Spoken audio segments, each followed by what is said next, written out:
Every single day I get a DM that says the same thing. I think I have ADHD. How do I get diagnosed? Every single day. And every time I want to reply properly, but there's too many to answer individually. I don't even have that many followers. I think I have less than 200, and yet every day I get at least one. So this is the answer for that.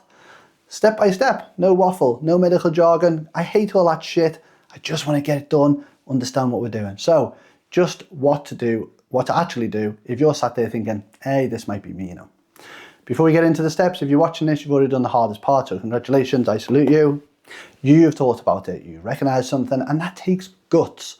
A lot of people sit on this for months, years and years and years, thinking maybe I'm just a lazy bastard, or maybe everyone's like this. They're not. That's another comment I get all the time. Everyone does this, by the way, bro. Everyone does this, by the way, mate. They don't. They don't. That's why it's ADHD. You're not lazy. So let's look at it. You don't need to be 100% sure before you start. You just need to be curious enough to have a conversation. Super simple. Step one is book a GP appointment. I know it's frustrating. I know it's annoying. No, you don't want to do it. I don't want to do it either. That's it. That's the first step. Please do it. I beg.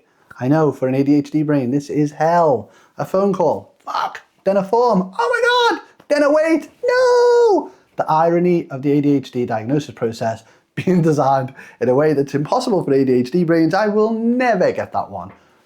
Here's what I actually want to say.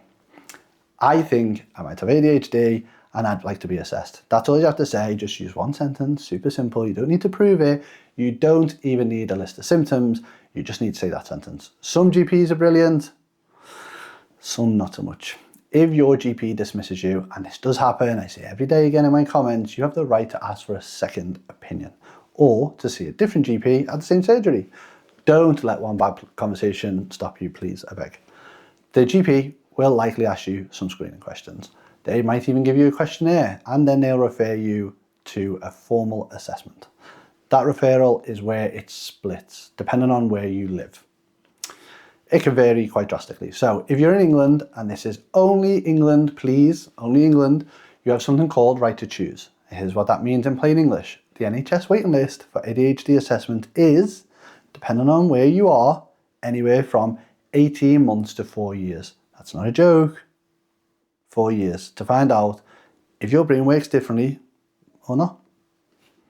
Right to choose means you can ask your GP to refer you to a private provider like Psychiatry UK, and the NHS pays for that. You don't have to pay for it. The NHS pays. Your GP refers you, you fill in the forms, the private provider assesses you. If you're diagnosed, they can start treatment and then transfer your care back over to the GP. The wait for this is usually considerably shorter. It does vary, but it's typically months rather than years. I see this again in my comments every day.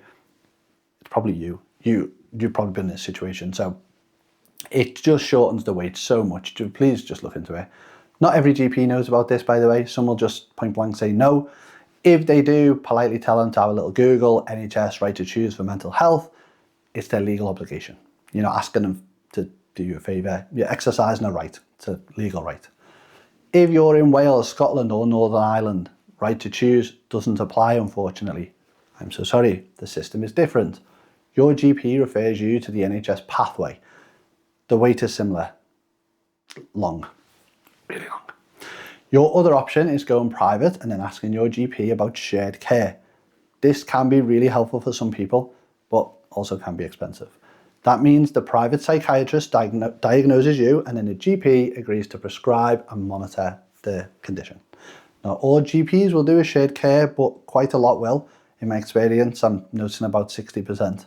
If you can't afford private, and I get it, because it's not cheap, the NHS route is still there. It's just a whole lot slower, but please do it because it's worth the wait. If you want to go fully private, a private ADHD assessment is typically between £500 and £1,000. It can actually be over £1,000.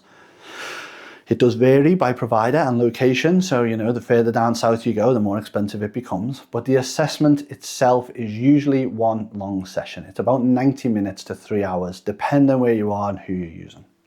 They'll ask you about your childhood, your school life, your work, your relationships, your daily life. And if you're diagnosed, the psychiatrist can prescribe medication. Then you ask your GP for shared care. We don't pay for everything, right? The GP takes over your prescriptions, so you don't have to keep paying them private rates for every single appointment. I know that's a lot of money.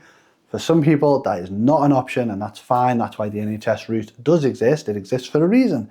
But if you can afford it, it is much faster. You can get on with your life. The assessment, whether NHS or private, is basically a structured conversation. They'll ask you about your childhood, about school, about work, relationships, daily habits.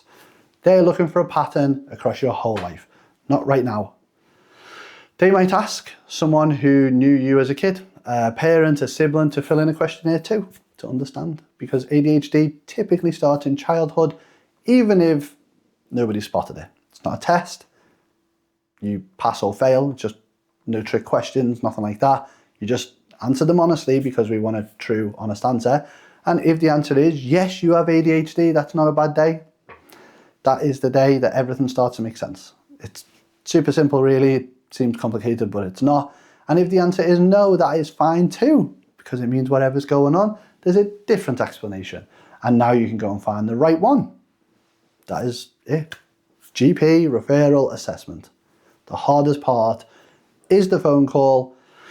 Everything after that is just waiting, and I know we hate that as ADHD, but if you want to understand the 3 types of ADHD and figure out which one sounds most like you, then I've got a video on that. It's right here or right here.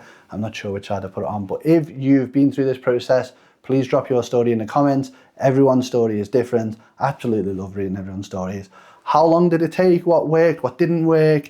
Because the people who are watching this need to hear it from someone who's done it, not just from me, because I'm just one voice in this big massive void talking. So please let me know in the comments everything about your story.